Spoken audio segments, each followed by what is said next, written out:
Hello, wonderful students. This is the chapter on legal dimensions of nursing practice. For this chapter, you will want to make sure you have your textbook available to reference any tables and figures, as well as have enough space to take ample notes off of the PowerPoint presentation, as there is a lot of important information in here that you definitely need to know. Here are the learning objectives for this chapter. If you can speak to these and apply these to your nursing practice, then you have accomplished your learning for this chapter. This chapter is tested very heavily on your HESI Block 1 exam, your HESI Block 2 exam, for all of your exams in Block 1 for your classes as well as for your final. And you will most definitely see them on the NCLEX licensure exam once you've completed the nursing program. Therefore, please memorize and commit these things to memory into your permanent memory, okay? Don't simply memorize, commit it to your permanent memory. What I want you to know is that a good and prudent nurse, I want you to know that as a good and prudent nurse, you're going to do everything in your power to prevent you from becoming a litigant and a defendant in a lawsuit. And we hope that this never happens, that you never have to be deposed. But if you do, you have the tools to get through the process as unscathed as possible through this process. Okay, let's first start out with some definitions and terms. This slide has on it the definition of law and some terms related to the law and lawsuits. Take a moment and read through these to become familiar with them. Remember, you are also responsible for all of the terms listed at the beginning of each chapter as well as reviewing the practice questions at the end of the chapters. I don't think I have said that yet, but you need to review the practice questions at the end of the chapters. It's a good practice on NCLEX questions, and you really need to be doing at least 20 NCLEX questions with the rationales daily. It's important to mention that as a good and prudent nurse, you're going to do everything in your power to prevent becoming a litigant and a defendant in a lawsuit. There are different types of law also. There's public law, is when the government is involved in making the law. Private law or civil law is when things like contracts are broken or ownership of property is disputed. And the practice of nursing, medicine, pharmacy, and dentistry fall under this. Criminal law is a type of public law where charges like murder, manslaughter, criminal negligence, theft, and illegal possession of drugs are brought against people. So, where do our laws come from? There are four sources of law at both the federal and state level. The federal and state constitutions provide guidelines for establishing laws. Statutory laws are enacted by the legislature. The Nurse Practice Act is an example of a statutory law, right? The Nurse State Practice Act is an example of statutory law, which of course will tell you as a nurse or a CNA or whatever the role is, what is within your scope, right? Well, we will discuss this more in detail in the upcoming week, right? Administrative laws enforced by executive officers who have the power to make rules and laws. Boards of nursing at the state level are an example of an administrative body enforcing this type of law, right? So they literally can take our license away, right, if we practice outside of scope. That's why it's really important that you know you're practicing within scope, because again, doctors and other medical people are going to ask you to do things that are outside of your scope because they're assuming that you know what's within your scope, right? When a decision is made in these cases, if it has not occurred before, then the decision will set a precedent for other similar decisions to be made in the future. So here you go. You got the litigation plaintiff and defendant, right? The State Nurse Practice Act defines what you can and cannot do as a nurse. These rules do vary state by every state, right? We've talked about this in depth. So again, if you move to another state, it is your responsibility to know what's within your scope of practice. Each nurse is expected to practice within their scope as identified from the Nurse Practice Act of that state. Nurses are also governed by standards that have been developed by the nursing profession itself. These standards are intended to help guide our profession and make it known what every professional nurse that we're duty bound in order to provide safe and effective nursing care to each and every one of our patients. Credentialing helps identify nurses who are professionally competent, right? So getting credentialized in a specialty is always in your best interest. So first is accreditation, right? So nursing education programs go through very rigorous evaluations so that they can be deemed a good program with acceptable standards, right? And you definitely want that to ensure that the companies offering education are up to that standard, right? There have been schools that have been shut down, right? When they go through their credentialing every 8 years and have their visit, and they're no longer providing, that exceptional educational opportunity, then they go on probation and eventually they'll shut them down. And we've seen schools around, even in our state, that's happened too. If you've ever known anyone who is going to nursing school at a program that is not accredited, you should advise them to look for one that is, because there are tons of schools that aren't accredited for that reason, right? Because it's easier if you're not accredited, you can run it however you like. But then again, it's not going to be quality. So again, if you have friends or family who are going to an unaccredited school of nursing, then they need to stop wasting their money and go to an accredited college. Next up is licensure, where a nurse takes an exam and is deemed minimally competent to practice in the profession of nursing. The third is certification, where you meet certain criteria and you are granted recognition in that area as an expert, right?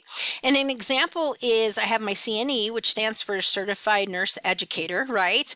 And I had to have a minimal number of years of experience, take an exam by the National League of Nursing, pass with a certain level in order to be granted this certificate, right? It's not an easy certificate to get, by the way. Oftentimes these certificates expire too, as does our CNE. So you have to stay current in your field and you have to take the exams again and again, right? To stay competent in that field. And that's okay. It proves that you're an expert in your field. I've been an educator for decades, and you know, having the certification just cements the validity that I have the education, not only the master's degree, but also the individual educational piece of it, where you're competent to be able to provide that service, right, to the students. So clearly, it only makes sense that you would want to get that upper higher accreditation. It is not required, but it does lend more validity to your name, your job, your what you're providing, right? So always get certified in your area of specialty. It would be a recommendation I would say to you. Let's see here. And there's also talk about what is needed to be a nurse in a compact state. And I'm just going to briefly segue into that content. Okay. Compact states means that there is reciprocity between the different states that belong to the compact states law for nurses. So if I have my nursing license in Arizona and I want to go back to Texas and work there, there's a reciprocity phase. So I can literally, in the past, prior to going back to Hospice of the Valley, as a second employer, I used to travel during the summer as my second employer, right? So I'd go back to Texas and work there for a 13-week contract. And so that's how that reciprocity works, right? The only thing I literally had to do was show them that I had successfully completed a nursing program and that I was working in Arizona with the license already, right? And then obviously I had to meet whatever requirements that hospital deemed necessary, not the hospital, sorry, that Texas deemed necessary as for licensure in their state, right? Which wasn't anything. There wasn't anything in additional. So when you go there, it's like you have a temporary license, and you're practicing there under that, right? So now, if you are going to stay there longer than a 13 contract, then you would want to either establish residency there or get a license in that new state, right? Please remember that you don't get to keep practicing under your license from another state, like Arizona, for example, in Texas. If you're going to live there permanently, they will make it mandatory for you to get a Texas license, right? It's primarily for the money, right? For the fees. because now they're going to be regulating your license there, so they should get the fees. This is one thing people don't remember when it comes to compact state rules, right? So, I mean, it's just like when you move to another state, you have to get a driver's license in that state within a certain time frame. I think the driver's license is 10 days, right? That's true about your professional license. You're going to practice longer than a 13-week rotation, then you need to be licensed in that state. Now let's talk about the unfortunate other side of nursing that we do not have to talk about, that we do have to talk about here as well, right? And that is for things that can cause you to have disciplinary action taken against your license. And I will also include a link in here that you can review on your own from the National Councils of State Boards of Licensing. So please make sure that you are doing your best behavior at all times. I will tell you up front, 70% of the cases that go before the State Board of Nursing for disciplinary action involve substance use disorders, and that number has stayed steady for the last 40 years. The other 30% make up other various reasons for licenses, suspensions, or revocations, including fraud, deceptive practice, assault, battery, gross negligence, physical, mental, or emotional impairments. So it's imperative that you always stay up to date on your latest evidence-based practice and always follow the proper steps in caring for your patients and their families. So here are the steps of a license investigation. So if the state was going to investigate your license based on a complaint from a patient or a provider or an employer, you will get a notice of investigation in the mail. There will be a fair and impartial hearing where both sides will provide substantial evidence to be properly looked over and delved into thoroughly. You are open to early legal counseling, and I would highly recommend you get it. That you have character and expert witnesses. That's why a lawyer will help you get those, and that you are thoroughly prepared for all the proceedings, right? This slide defines a crime and the two levels of crime. So we have misdemeanor. It's a less serious crime, right? And then we have a felony, which is a more serious crime. Tort law deals with wrongdoing someone else without a contract involved, right? Maybe this includes intentional torts or unintentional torts, which are, intentional wrongdoings or unintentional wrongdoings. But know that we're going to cover tort law thoroughly later on. Actually, let me cover it now. An intentional tort is an action that is done intentionally to harm another person. It doesn't necessarily need to have a negative outcome, as you are still held accountable for the attempt to do harm. Okay, so let's review the most common ones in nursing. Assault is words threatening to cause harm and some type of action to back up that threat. So a lot of people think assault is the actual physical component of assault and battery, but assault is just the words that are threatening what you're going to do with the battery. The battery is the actual physical contact that is made, and it can be when we're dealing with patients, it can be when we physically are in contact with the patient and we're doing things to them that they don't consent to, right?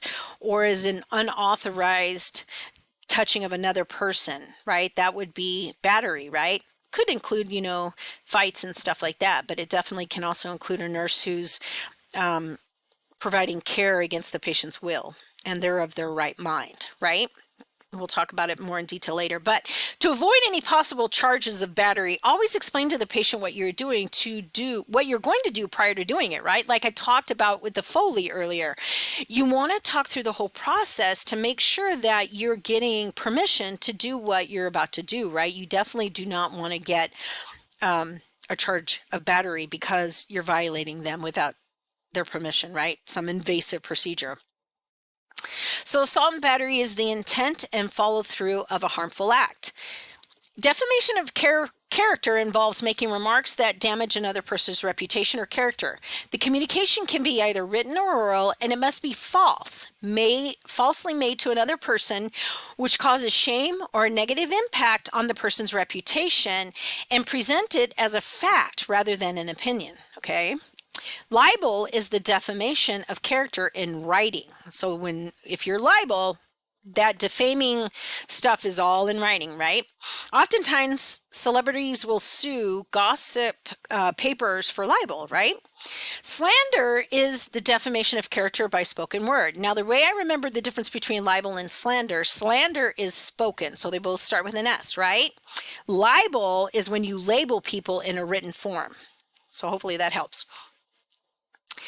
Or S is sloppy mouth, right? So speaking or sloppy mouth. Invasion of privacy occurs when you do not honor a person's wish to be left alone. Like seriously, that's an invasion of your privacy. This right includes the right to have private information protected, the right to not be falsely portrayed or misrepresented, and the right to be free from intrusion.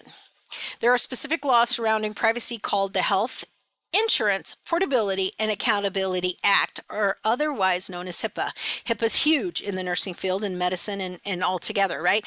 Example, this would be discussing a patient's information in public places like elevators and cafeterias.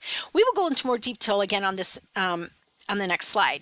False imprisonment is when you restrain a patient without following proper medical and legal guidelines. Restraints can be physical or chemical in nature. So using a medication is also a form of restraint if it's intended to knock the patient out so that they don't get up and wander around, right? That's restraint. It's just a medication, right? So it's chemical in nature. Again, we will go over restraints further in the semester because you definitely need to know them very thoroughly. Fraud is falsely representing facts by words or actions. It is meant to be intentionally misleading. This includes falsifying documentation or concealing information that should have been shared. Unintentional torts occur when a reasonable and prudent person would not normally do this action or lack of action. And then negligence is an act of omission or commission. You most likely may picture a child or elder not taken well care of when you think of negligence, right? Malpractice is similar, but it applies to professionals because we have been given the knowledge and tools to act in a reasonable and prudent manner, right? And when we don't do that, that's malpractice, right? So usually malpractice suits occur when there is an injury or death of a patient. In a malpractice suit, in order to recover damages, the plaintiff must prove one of the following elements are present. This includes not following the duty of what the nurse was assigned, not providing care up to the professional standards, maybe the lack of care or the action of the nurse that caused the damage, and the plaintiff deserves an award for the resulting damage, right? Liability is the principle that you are responsible for your actions and or the lack of actions, and this principle should guide your behavior as a nurse. These individual are our standards of care. They include failure to assess, failure to diagnose, failure to plan, failure to implement, and failure to evaluate. In other words, failure to carry out the nursing process effectively. Assault means that you are threatening the person in some way, that you are going to make bodily contact with them. So saying something like, I'm going to slap them upside the head, or I'm going to force you to get up out of the bed. I'm going to make you get up whether you want to or not, right? All of these things you cannot say to your patients. These are all real definitions of assault and the verbal threat to the patient, right? Battery, on the other hand, is when when you actually go hands-on and you touch the person. So for example, a patient says, no, I don't want to get out of bed. And now you've put your hands on them and you're helping guide them out of bed. You can't do that, right? To make them get up in a chair. This is a case of battery. So you have to be very careful with your patient's interactions, really understand what's going on with your patient and ensure that you're treating them professionally, legally, and ethically, right? Next, we're going to look at defamation. This is when you're communicating with another person outside of the person that you have the issue with, right? So the way I remember these, slander and libel, right? Again, a great way to remember slander is, slander starts with S, it's a spoken word or it's sloppy. And libel is labeling people in writing, right? And defamatory labels are both L words, right? All right. If it's slander, it's spoken. So for example, if I don't like Nurse Susie Q and I think Nurse Susie Q was awful, I'm going to go to my other friends and colleagues and say, oh, Susie Q, she's horrible. She's lazy. She doesn't know what she's doing. She's incompetent. That's slander because I've spoken negatively about another colleague. Um, you can also, you got to be careful when you're talking smack about anybody, right? You got to be really careful because that is definitely slander. The way I remember libel is that I write them down as labels, right?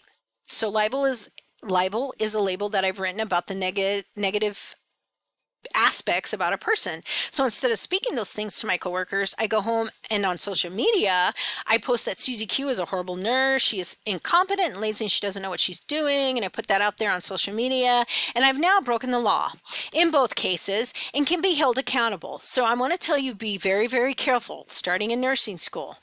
What you say and do, right? Your reputation starts on day one, your admission into block one or your admission into the CNA program. What I'm going to tell you is you think that the nursing field in Arizona is huge or the medical field is huge, but it is not. Somebody knows somebody who knows somebody, right? So you need to be very, very careful with anything and everything you put out there. And um, you need to think, can I really defend what I'm writing or saying in a court of law if I was called to do so? Okay. Because this is a profession and professional people don't tolerate for their reputation to be um, tarnished. So just be very, very careful. Um, because you will be held accountable. Whether you claim you didn't know or not, or whether you claim it was your opinion or not, it is irrelevant. If you negatively impact them, then you can be held accountable in a court of law and you could lose big, big time, right? Okay. Don't say or don't do it. Just don't do it. Okay. If you're having a really bad day or you're really mad at somebody, let's say, I don't know, a million examples, but you didn't do well on a test, just go de-stress before you say something that, could be harmful, right? And you just don't really want to put it out there. Plus, you really should strive not to say anything in a time of anger because people tend to say things they really don't believe in anger, right? And you need to practice um, being reserved and being able to control that from coming out, right? Um, so just, if you need to create a document on your device, type everything you're feeling and then delete it, right? Whatever. Just whatever you got to do so that you don't make a bad decision in the heat of moment and say, write, or do anything that could potentially risk your license, right? Like, you could be in a world of trouble, hurt, right? So just be mindful of that and always be thinking about what it is that you're doing and realize that in the world of healthcare and nursing, it's a very small world again, right? It's amazing how you could say something about somebody over here and not realize that somebody over there knows that person and knows their true personality and knows you're just creating trouble and maybe you're saying things that are inappropriate, right? Not you, but people, right? In general. So you just got to be very, very careful. That's it. That's all I'm going to say about that. Another soapbox. I'm sorry, but you gotta raise yourself to higher standards. You got to rise above the drama, and you're working really hard to get this nursing license. So please don't ruin it by doing something impulsive. So as the RN, who will be delegating to all the different disciplines like your CNA, your LNA, your LPA, your RN, your PCT, etc., you will need to have a good knowledge base of what is within the scope of each of these roles. That's why you have to know what's within the scope of all of these roles. You're delegating to them, right? So you will need to show that you are delegating effectively. Next week, when we talk about leadership roles, we're going to drill down more with what all those different roles are for our various healthcare members on our healthcare team. Then we are also going to be aware of the standards in our facilities. That's usually within our policies and procedures, and you need to know what these policies and procedures say, right? Now, per our accredited bodies, policies and procedures do have to be updated and reviewed every 3 to 5 years. And then I always recommend that you get more involved with making sure that the latest evidence is being used in your nursing practice. Find out at your facility how you can be part of the policies and procedures teams that looks at things that happen in your area. That way you can be part of changing the policies and procedures, right? It's a great way to really follow through on ensuring that you and the team is utilizing the best practice and best evidence-based practice. Then there's also credentialing standards that we have to have from our accreditors. And with accreditation for our healthcare institution, that's crucially important because you need to be accredited and show that you're meeting certain set federal standards as well as state standards so that you can receive insurance reimbursement from both state and federal resources, right? Almost 90% of our funds that we earn come from Medicare and Medicaid. So we have to reach and maintain these credentialing statuses, or we literally will go broke, right? And I'll be out of a job. So again, we want to make sure that we're following through on the standards for credentialing and accrediting. This applies to nursing schools as well, right? We are accredited by the Arizona State Board of Nursing through the Accrediting Commission for Higher Education for Nurses through the government. So we're accredited by both state and federal.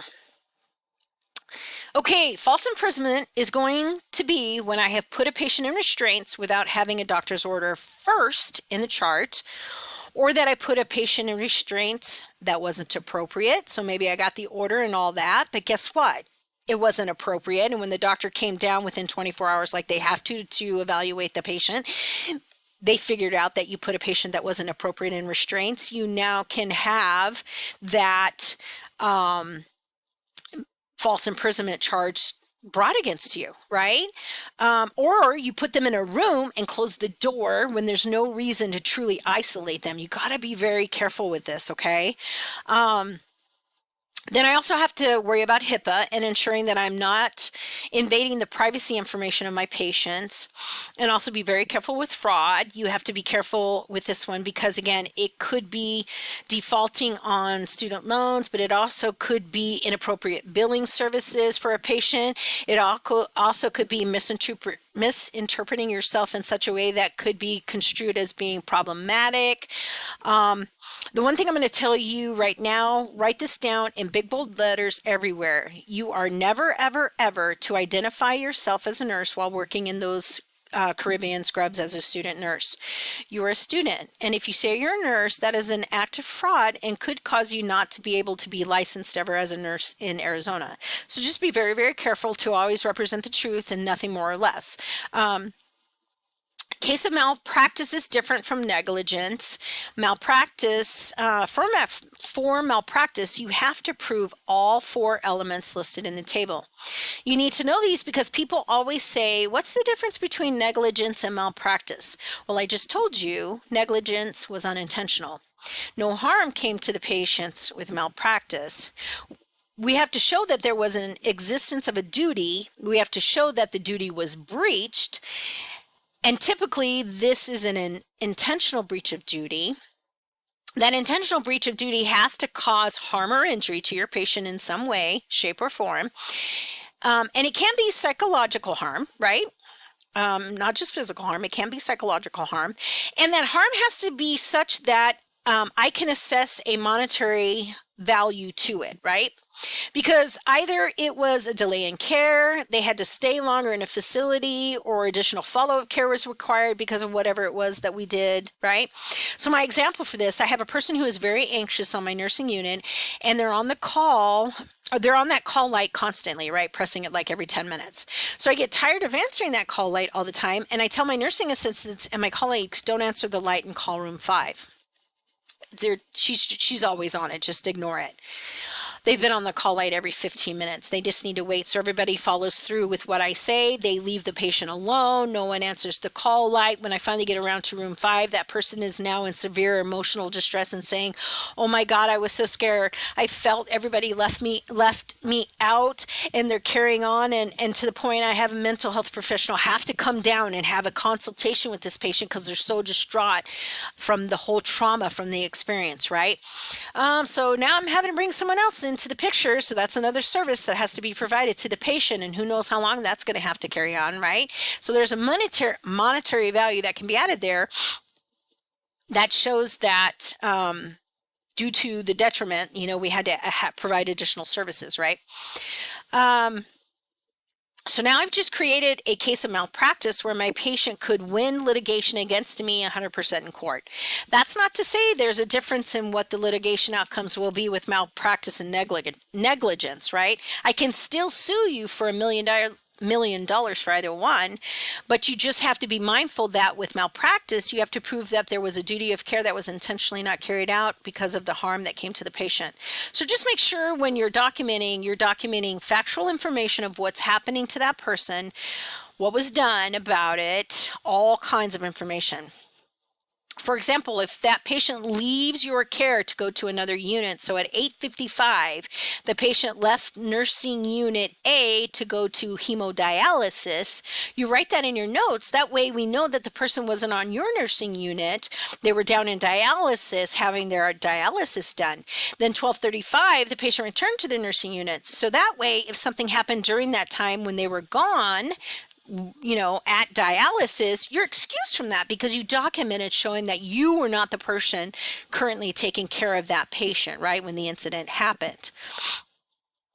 And again, I'm just going to say this, and I probably said it before, and I'm going to continue to say it. Please never write, continue to assess and monitor. Nurses really love to write, continue to monitor.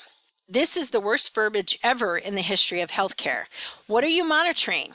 You have to be specific. You have to say, we'll continue to monitor exactly what you're going to monitor, right? I guarantee you're going to lose a court case if you say patient stable and will continue to monitor. You're going to lose.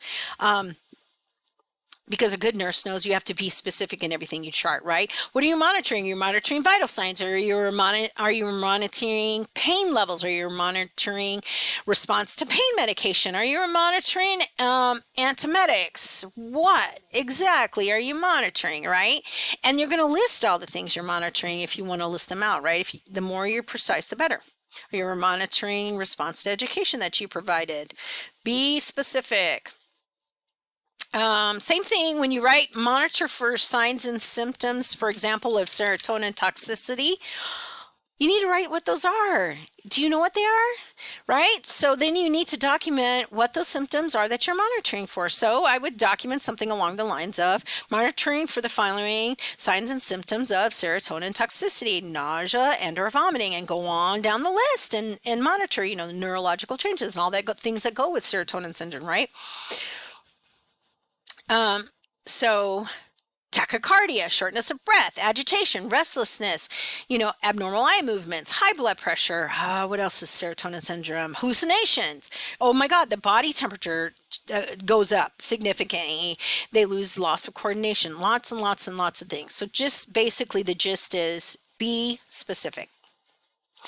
This slide reveals all the possible reasons a malpractice suit could be filed against a nurse. Please pause this and take a moment to read through them. In malpractice, what usually occurs is on this slide, okay? If the parties cannot agree to a settlement, then it moves to an arbitration board where it is looked over again, and the board will act as a negotiating agent for the two sides of the parties. If this still does not work, then it will go to a court trial. Usually it can be settled, though, before going to court. Nurses may also be involved in legal cases as a defendant and also other roles. As a defendant, you will want to hire a competent attorney and work closely with them. As a defendant, you will want to hire a competent attorney again and work very closely with them. Remember, as a defendant, you do not want to discuss the case outside of your lawyer. Don't talk to your friends. Don't talk to your trusted coworkers, none of that, right? Never alter a medical record. Work with your attorney and be courteous and professional on the stand, right? You may be called as a fact witness in a case, given only firsthand knowledge of the situation you are asked to be a witness to. And lastly, you may be called to be an expert witness. So what I'm going to say to you is this: you're not going to remember your patient that you took care of today, tomorrow. I promise you, right? Because we care for so many patients. That's why documentation is critically important, and thorough documentation actually is critically important, right? Because you're not going to remember what you did for this patient that you're getting up on the stand to testify for. So that's why your documentation needs to be thorough enough so that you're able to feel confident in your answer, saying this is what my documentation says, so therefore this is what happened, right? And then we have expert witnesses. They usually have many years of experience and are considered leaders in their field. This slide reviews all the possible reasons a nurse may have their license suspended or revoked. Please pause, take a moment and review these. We're also going to cover these more detailed in lab. Going back to HIPAA for a moment, let's review the rights for a patient has regarding privacy and their healthcare information. This slide reviews those rights. Take a moment, pause, and read through these. Nurses' intimate knowledge of patients' health information puts us at risk for HIPAA violation, right?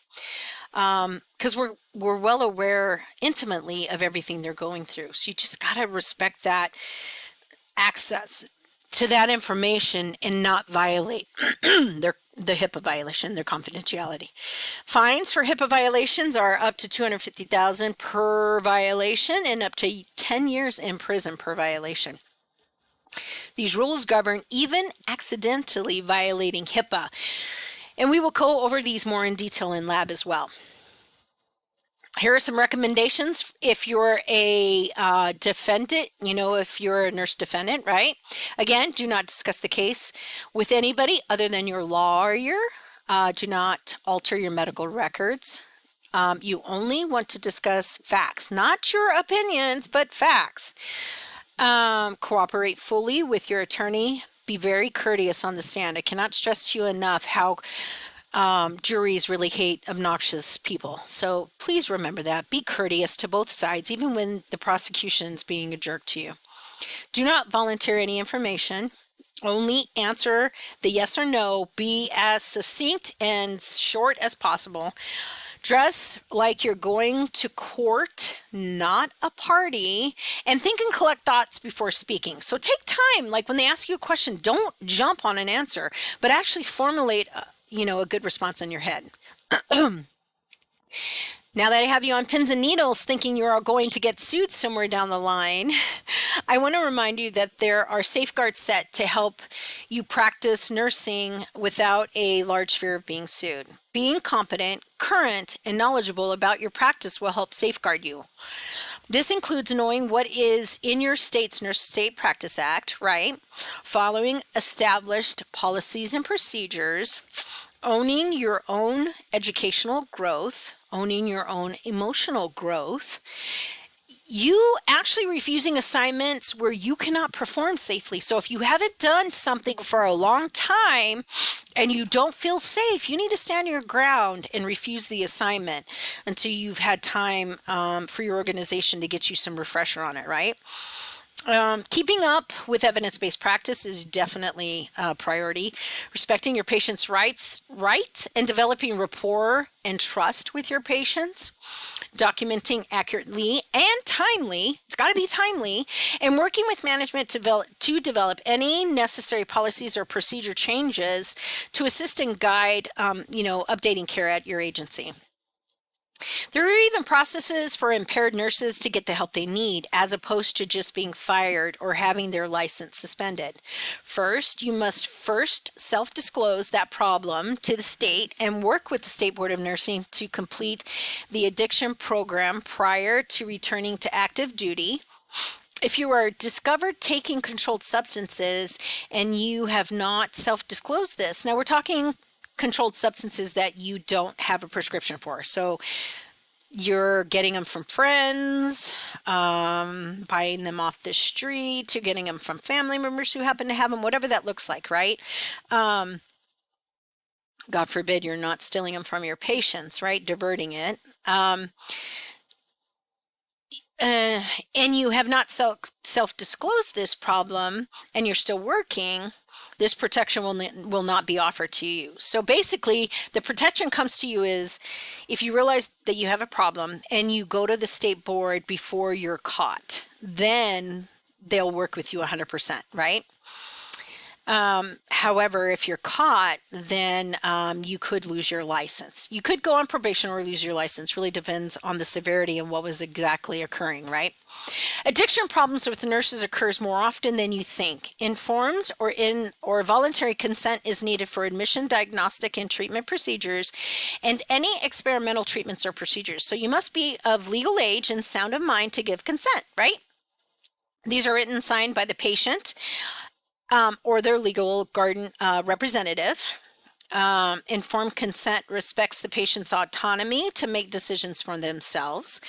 If the patient does not speak English, they will need a translator. The procedure or treatment needs to be explained fully by the surgeon themselves, the person who is performing the treatment with the patient, not the nurse, right? So the person performing the treatment is going to go over all of the benefits as well as the risks, as well as alternatives to this procedure that the patient could potentially utilize instead of this procedure, right? So again, the surgeon's going to go through all of that with the informed consent. All the nurse has to do is watch the patient sign the consent. But again, only after that information has been given. And then the nurse just needs to make sure there's no additional questions. If a patient says during the informed consent signature, after the surgeon has explained all of those aspects, they say, well, what about blah, blah, blah, then you want to call the surgeon back down because, again, it's not your responsibility to explain the procedure, all of the risks and benefits and rewards and other alternatives. That's the surgeon's responsibility. Explain back to you, the nurse, in their own words about the treatment or procedure is a good way to assure the patient knows what they are signing, right? So doctors will do this many times, or surgeons, when they go in to do informed consent, they'll have the patient express exactly what they're saying in layman's term, and then so they know they got it, right? Such a great tool that we use as nurses too in education, having our patients reteach us back that information, right? You know they got it then for sure. Okay, so now that at the point that they understand everything and all the alternatives and all that, right? Then you will witness as the nurse the signature. Right. Contracts are mainly used with nurses and their employers. I'm going to say make sure to fully read all contracts before signing, right? A lot of contracts with patients are really more implied than not written, right? So like some of the things, we have a mutual agreement that we'll both work toward finding the best resolution to your illness and all those things, right? Let's see. Collaborative bargaining is a legal process in which representatives of employees in organized groups negotiate items like wages or work conditions and things like that, right? Many nurses choose their state organizations over trade or union organizations, but in California, they have a new nurses union, and they were able to negotiate mandatory nurse-patient ratios. So that proves there's power in numbers. So I'm telling you, we need to get together, you guys. So you're the leaders in this field. You're going to be you're the future. So you really need to get out there and you need to start, you know, organizing and getting power in numbers so that our voices are heard, right? Patient education is part of our daily lives as a nurse. If you didn't think you would become a teacher when you became a nurse, well, guess what? You're wrong. We are there to help our patients manage their own care and they rely on us to provide them with the knowledge to do so, right? So it's our job to teach them how to take care of whatever it is, like the wound change or whatever, the dressing changes and stuff like that when they get home. Planning, executing, and documenting patient education are all important steps for nurses to perform. Get your patients involved in their care right away and be sure to document any refusal of teaching, right? Nurses are legally responsible for carrying out the order of the prescriber unless you may think that order will lead to harm or injury to your patient, right? And make sure you know who can legally write orders in your states. Know your agency's policies and procedures regarding those orders. Get all orders in writing and avoid verbal orders if possible. Now, can this always happen? Absolutely not. But if you do get a verbal order, you need to make sure, one, that you're repeating the verbal order completely back to the physician to ensure you heard it 100%. And not only that, but you also need to make sure the physician comes in and actually signs that order, or they don't necessarily need to come in. They can access it electronically, but it needs to be signed within 24 hours. And if not, you need to follow up and figure out, like, get them to sign it, right? So we do really try to eliminate telephone orders to true emergency situations, right? And then we're going to repeat the order back, document the order, date and time, the situation regarding needing the order, and if possible, have another nurse listen in and confirm the order. It is your duty to question any order that is not clear. Contrary to normal practice, it is our job as a nurse, okay? So you got to speak up. That's key. In documentation, we say, if you didn't document it, you didn't do it. And that is the honest to God truth. So the more thorough your documentation can be, the more reliant you will be on the fact that you can prove in a court of law that you provided exceptional care, right? And that's literally what you want to document, like if you're documenting if you were going into court tomorrow or in a week, right? And your documentation must contain only facts and be very precise and non-judgmental. And of course, in a timely manner. So all of these things take practice. We're going to be doing a lot of practice documentation, tons of it, to teach you these things. This should include even routine acts that you perform with the patient, okay? So even if it's a routine act, you want to document it, because if you didn't document it, it didn't happen. We'll go more into this with the do's and don'ts of documentation later on in this semester, okay? Large use of social media places nurses at risk for potential patient privacy and confidentiality violations. If you inadvertently violate the HIPAA Act, you may face disciplinary action by the Board of Nursing, including reprimand, sanctions, or even possible loss of your license. Also, you most likely will lose your job at work. As a nursing student, you will be dismissed from the nursing program. This is very serious. Large corporations like Banner Dignity or Honor Health have full-time paid staff members that all they do is run through the social media of all of their staff members and notate misconduct. And also they go through students' accounts that have been assigned to their facility. There's full-time people who do this, you guys. So be very, very careful now that you're in nursing school to protect that potential license to be, okay? My suggestion to you is that you get off social media starting now and don't even risk putting anything out there that could come back and get you in trouble. Inadequate staffing on a unit can cause nurses to be stretched too far, compromising patient care and good patient outcomes. Mandating overtime or extra shifts or floating nurses from another unit down to another unfamiliar unit jeopardizes patient safety, and we see it happen all the time, right? I mean, what are you going to do when there's call-outs and stuff? You cannot use understaffing, though, as an excuse for poor patient care and poor patient outcomes. Because I'm going to tell you right now, the State Board of Nursing is going to say, I don't care that you had staffing issues. You are a professional and you have a license. And you have the right to say, this is not safe. I refuse to put my patient at risk, right? So you must be proactive and you must work with management to solve the problems, these type of problems. I would start with maybe refusing an assignment you cannot handle and documenting each time that occurs, and make sure to get nursing management involved right away, right? Whistleblowing is oftentimes risky as some employers may take it out on the whistleblower themselves, right? They're retaliating. But there are laws to protect someone if they make a concern, to the public. Because it's a risk, and then they're retaliated against. There are laws against that. So try to work internally before going outside the agency. It's recommended when you are practicing a professional to purchase. It is recommended when practicing as an RN to purchase professional liability insurance. We hope your agency will back you in a lawsuit, but just in case they don't, you want to have your own insurance, right? Sometimes your employer will have limited coverage, or you're no longer working at that agency when the lawsuit is filed, right? So this really does help protect you. Personal liability insurance also covers you outside of your agency. I have always carried liability insurance when I was working in the hospital and as a home care nurse. Now, I don't carry it now because I work for hospice, and you see a lot less of that kind of stuff. So, but that's my decision.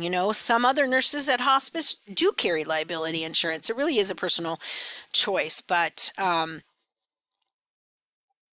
just need to be cognizant of it and really think about picking up some extra insurance. It's pretty cheap. It's not that expensive. A JUST culture encourages open reporting of errors and near misses, right?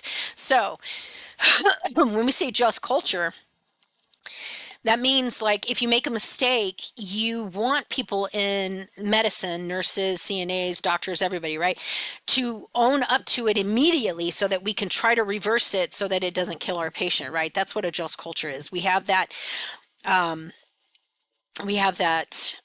security knowing we can speak up to help our patients, right? A near miss is when something almost went wrong, but luckily it was caught before it happened. Risk management departments are there to investigate, analyze, and address risks at the agency. They look for the root of the problem, and usually it lies with systems or policies or procedures. It is very important to complete an occurrence report when an incident happens because these go to the risk management department for research to be done to figure out exactly where the breakdown happened, right? So it's critical. So to make those improvements and stop these incidents from occurring, we need this investigation to be done, right? So they look at safety, quality assurance programs, and stuff like that. You're also encouraged to report any near misses, as this is an indicator there's a problem in the system. For example, back in the day when I was a neuro ICU nurse, we used to store the liquid meds for all of our patients in one fridge, and they did not have their separate room compartment sections. It was just all in a fridge from Costco or wherever, right? And I almost made a med error going in, pulling out the med for one of my patients, right? Because the medication, make a long story short, the medication's white, and I looked in the fridge, saw a white med, pulled it out, right? Well, we do 3 different medication checks for a reason, to ensure we have the right medication and we didn't pull the wrong medication out of the drawer, thank God, because on the 3rd check I caught it. Well, I told them about this near miss that could have potentially killed my patient, right? And now the organization changed it, and all the organizations are like this now. They've all changed it now where with the refrigerated meds, they all have their own room number, right? So that's why you report near misses. So when you're looking at the reports, when you're filling out the detail reports, it literally looks things at like what exactly was happening, who was there, who was called, what was done, what was the situation, and so only factual items are recorded. The nurse who witnesses or discovers or performs the incident is the one who fills out the form. So I filled it out in my example, right? You can always ask your supervisor for assistance in filling out these forms if you're new to it, by the way. I had to the first time I filled it out. The next slide will go over all the needs to go in an incident report, because you do need to know that. A sentinel event is an unexpected occurrence where there is a death or a serious physical injury to the patient. Okay, so that's called a sentinel event. These sentinel events need to be investigated immediately in response by the agency, right? These usually include unexpected deaths, maybe suicides. Oh my God, cutting off the wrong surgery site. Like we're supposed to do a left below the knee, but they did a right. That was an actual patient situation. That's why we start. The surgeons sign the area they're going to be operating on. All kinds of stuff, right? So an in-depth root analysis will be performed to try to get to the bottom of the problem and prevent it from reoccurring, right? Okay, then we have never events are extremely rare medical errors that should never occur to a patient. There's also a growing trend to not reimburse the agency for any treatment for the results of a never event, right? So for example, a patient should never get a bacterial infection from a Foley, from a sterile, aseptic insertion technique, right? So sterile technique. So it's a never event. So right. So this is something that the admitting nurse will go over with the patient upon admission, so they know what to expect of the hospital and what the hospital expects of the patient. Again, we're going to go over more of this in detail later on in this semester.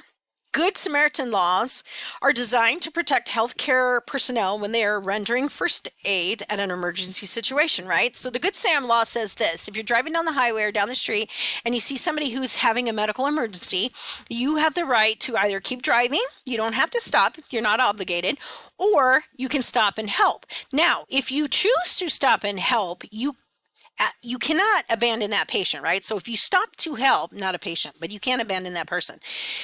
Once you opt in to help them, you have to stay with them until somebody relieves you, usually 911 and the paramedics, right? But you can't leave them once you opt to do that. And the Good Samaritan law says that you won't be held accountable if what you're doing is in good intentions if you were to harm them accidentally, right?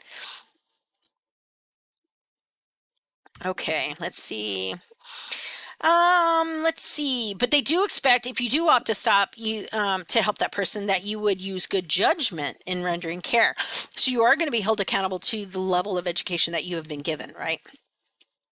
In student liability, you are responsible for your wrongful acts, including any negligence that results in patient injury. So be very, very careful when working with patients, right? Our school insurance policy provides coverage for clinical nursing done for educational purposes. You need to be familiar with the facility's policies and procedures where you're going into to do your clinicals, right? And where you work, and you need to follow them. As a student, never perform a skill that you have not been taught, and always notify your nursing instructor or the patient's nurse if you feel a patient's status or condition is changing, like immediately, right? I had a student save a patient across the street at Banner Desert. We got assigned to one of the floors. They went out to meet their patient. When they walked in the room, the patient was in severe respiratory distress, and they counted the respirations at 38, right? Normal is what? Normal is 12 to 20, let me think, 12 to 20, and they were at 38, right? So she came to me and she said, hey, can you come check this patient out? I think their respirations are at 38. And I was thinking initially, like, wow, that can't be right. Like, there would be a rapid response in the room dealing with that, right? But I'll be darned, she was right. And students catch stuff like that all the time, you guys. So if you know there's something, you think there's something, if you just think there's something wrong, get a second eyes on that patient, right? As soon as I walked in that room and saw that patient struggling, they were tripoding, man, they were doing all kinds of stuff. I hit that rapid response button in the room, and we had the team there, and they transferred that patient to a cardiac floor because it was actually the heart that was causing the respiratory distress. So good job for the students, right? All right. Remember, if you were not taught it, you don't do it. It's that simple, right? So NG tubes are not till block 3, right? So in block 2, when you go to the hospitals, you're going to have nurses say, hey, let's place an NG tube. Guess what? You weren't taught it. You can't do it, right? And almost always an instructor will want, in the clinical setting, will want to visualize you doing different tasks before you're actually able to do them with a nurse, right? And especially in block one, you need to have your instructor be there with you almost always, okay? Unless they give you permission. So always reach out to your instructor. All right. Anytime you have a question about doing a skill or an interaction with a patient, please call your clinical instructor first, just to be sure. You want to follow the rules, make good decisions, and you'll be fine. Negligence is when there's a duty of care that needs to be done for a patient that somebody else with the same amount of education would have done, with the same amount of background, the same amount of preparation would have done for that patient that you failed to do for that patient. With your cases of negligence, though, what typically happens in the real world is that something happened that was an error, and it was an innocent error. For example, I had a nurse who was busy caring for a patient who tanked and was having severe shortness of breath, respiratory rate of 28, and her post-op patient came back from surgery, and yes, the nurse, my friend, knew she had to have their vital signs assessed every 15 minutes times 4, every hour times 4, and so forth. Right? There's a specific post-op assessment schedule that the nurses on the floor have to do, and you're going to learn about that next block in block 2. Right? So you don't need to memorize that part now, but you do need to know that, even if you're busy with a severe shortness of breath patient and you don't get to do those 15-minute assessments and 30 minutes have gone by, it wasn't an act of intention, it was just an act of omission, but it did happen, right? And maybe no actual harm came to the person, but there still was negligence that happened due to the situation, okay? Another example may be that you get busy working with your patient and you say, oh, I'll be right back with, something, I'll be back with your pain meds in 10 minutes.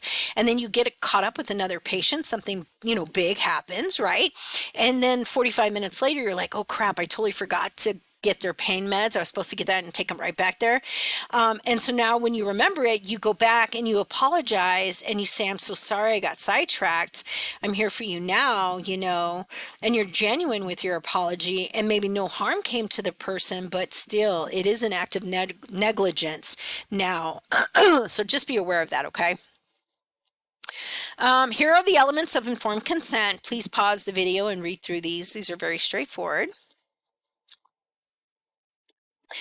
This also talks about the different types of risk management programs that different organizations might have. Just to peruse these, you don't need to memorize them.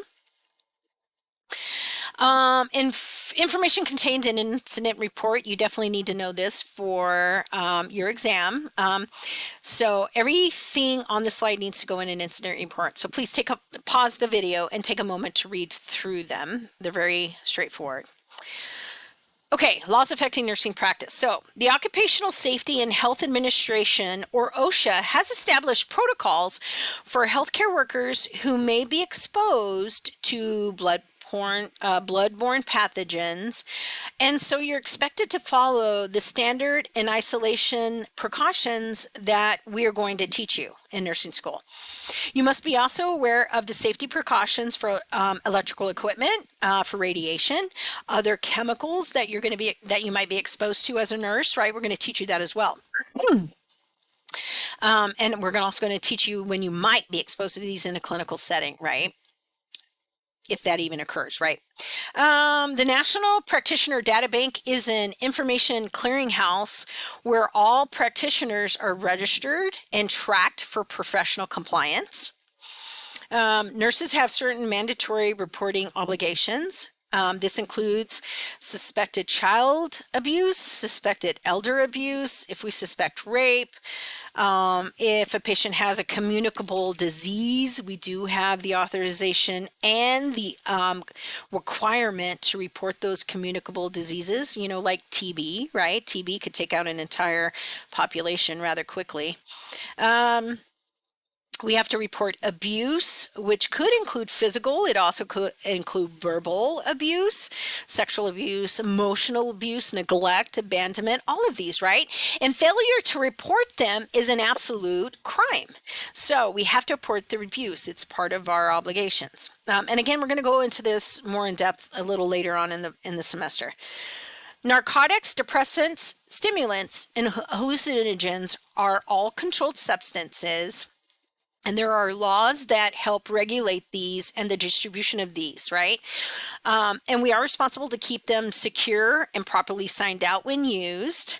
Title VII protects employees from discrimination based on race, religion, sex, or national origin. Sexual harassment includes any unwelcome advances, requests for sexual favors, other verbal or physical contact of sexual nature, right? So even a joke could be sexual harassment if it's offensive to anybody.